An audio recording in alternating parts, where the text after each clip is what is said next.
bien, chers amis de Café Évangile, Jésus prit avec lui Pierre, Jacques et Jean, son frère, et les amena à l'écart sur une haute montagne. Il fut transfiguré devant eux. Son visage devint brillant comme le soleil et ses vêtements blancs comme la lumière. Nous sommes au deuxième dimanche de Carême et les textes que nous propose la liturgie en ce jour font référence à l'attitude d'un mouvement. Sortir de chez soi et s'acheminer avec Dieu, par Dieu et en Dieu vers le lieu de sa gloire. Si le dernier dimanche, qui était le premier dimanche de Carême, le Seigneur nous a appelés à le rejoindre au désert, aujourd'hui il prend nos mains et nous amène sur une haute montagne pour manifester sa gloire. Les tentations et le mystère de la transfiguration ont un message si profond sur la personne du Christ. Par les tentations, le Seigneur veut nous rappeler que notre humanité est faible et cette faiblesse l'ouvre à la tentation de l'ennemi. Les petits bonbons à travers lesquels il cherche à nous tromper pour nous attirer à lui, pour nous acheter et par conséquent nous faire perdre ce qu'est la vraie liberté. Et c'est cette tentation-là qu'il a expérimentée dans son humanité, tout Dieu qu'il est. Mais il nous a montré qu'il y a une seule chose pour vaincre les tentations, se préparer. Se préparer premièrement, toi et moi, en évitant les occasions de péché, mais aussi se préparer en union avec lui, en cherchant à tout bord à ce que toute notre vie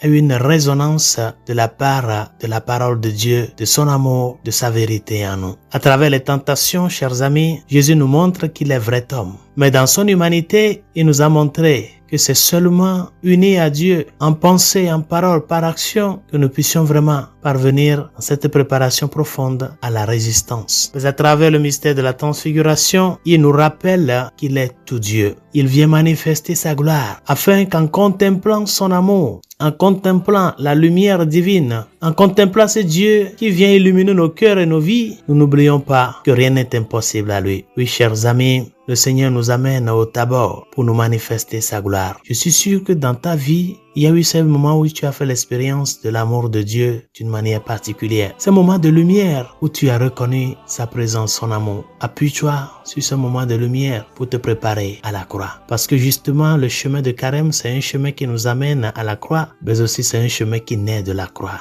Et pour que nous ne succombions pas devant la tentation, c'est lui-même qui vient nous manifester sa gloire, pour nous donner la force et surtout pour nous donner l'assurance de que unis à lui, nous pouvons parvenir à vaincre et à convaincre. Abraham est sorti après chemin selon la volonté de Dieu. Le Seigneur est sorti et a pris avec lui quelques-uns de ses apôtres pour leur montrer ce dont il est capable. Oui, tant de preuves il nous a donné de son amour. Il vient te rappeler en ce deuxième dimanche de Carême que même si arrivé un moment la croix te pèse, n'oublie pas qu'il y a quelqu'un qui est capable de le porter avec toi.